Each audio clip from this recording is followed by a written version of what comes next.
Welcome to Engage Math, Lesson 25, Problem 2, and we are looking at an equation that has a radical in it. So the way that we can start to get the variable by itself is by raising both sides to the second power. Because when we have the square root of something squared, we're just going to get the radicand, or the quantity that's inside the radical. And we can raise both sides to the second because we're doing the same procedure to both sides of the equal sign. So we get 3r plus 1 equals 49. Subtract 1 from both sides, and we get 3r equals 48. Divide both sides by 3, like we always do solving an equation, to get the variable alone, and r is equal to 16. So now I'm going to change the color, and we're going to do a check of our work, because when we raise both sides of the equation to the second power, we can end up with answers that don't work in the original. So we're going to try the 16. So this is just a check of our work. 3 times 16 plus 1, we want to know if it's equal to 7. And sure enough, the square root of 48 plus 1 is the square root of 49, and that equals 7. Oops. That equals 7, so we can check and say, yes, our answer is valid, r equals 16. Let's go to the next one. In the next problem, we're going to start by dividing both sides by the 2 to kind of get the radical all by itself. So the square root of x minus 3 equals negative 2. So now I'm going to change the color to show you when we square both sides. And what we're going to get now is x minus 3 equals a positive 4. We add 3 to both sides. I'm not going to show that step, but x equals 7. Okay, now I'm going to change the color again. We're going to check our work. So we're going to go back to the original problem. So this is a check of our work. 2 times the square root of 7 minus 3 equals negative 4. But 2 times the square root of 4 equals negative 4 is not going to work, because the square root of 4 is 2. So we have 2 times 2, which is positive 4. That does not equal negative 4. So this problem, the solution that we thought might be a solution is actually extraneous, and there is no solution to this problem. By the way, the little kind of key that, or kind of like a hint that there was no solution, was that we had a positive number times a square root of something equal to a negative, and that would never be possible, because the square root of something is always going to be a positive. So 2 times a positive is going to be a positive, not a negative 4. All right, let's keep going. So now we're going to subtract 4 from both sides.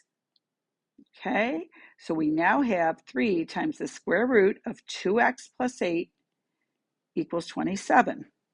Divide both sides by 3, and we have the square root of 2x plus 8 equals 9.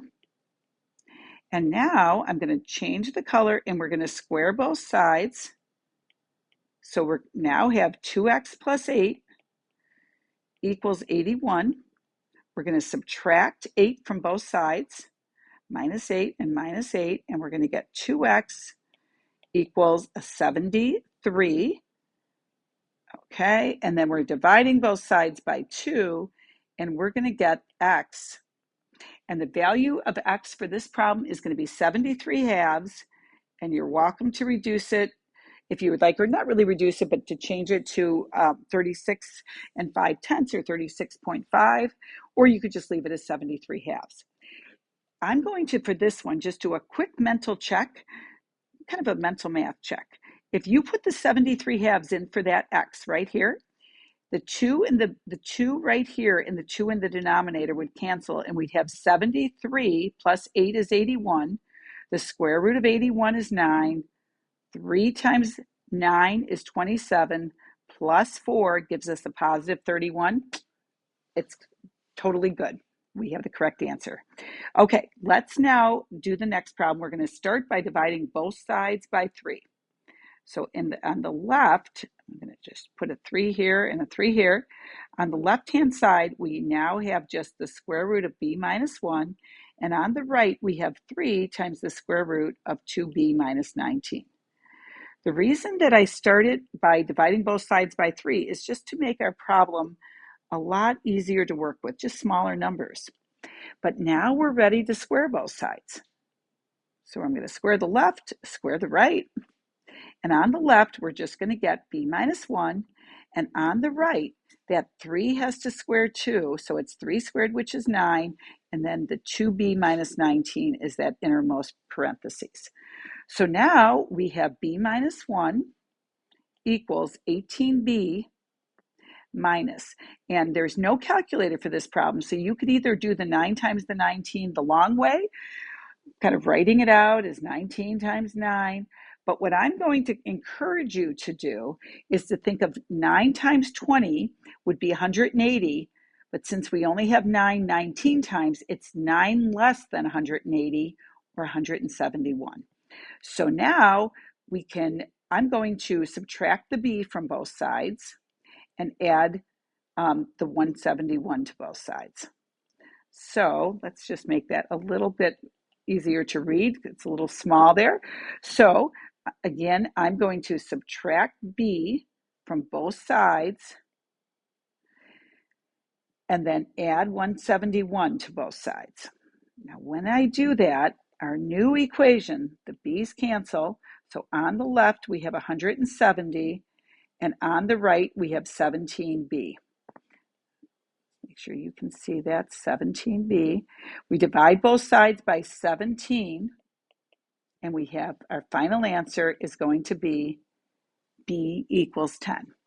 Now we can do a quick mental math check again, back into the original, way up here. And if you put the 10 in for b, on the left you have the square root of 9, and that's 3, so 3 times 3 is 9. We have 9 on the left. When you put the 10 in on the right, you're going to get 20 minus 19 is 1. 9 times the 1 is also going to give you 9. So b equals 10, checks, and we're done. All right, thanks for joining us here today at Engage Math.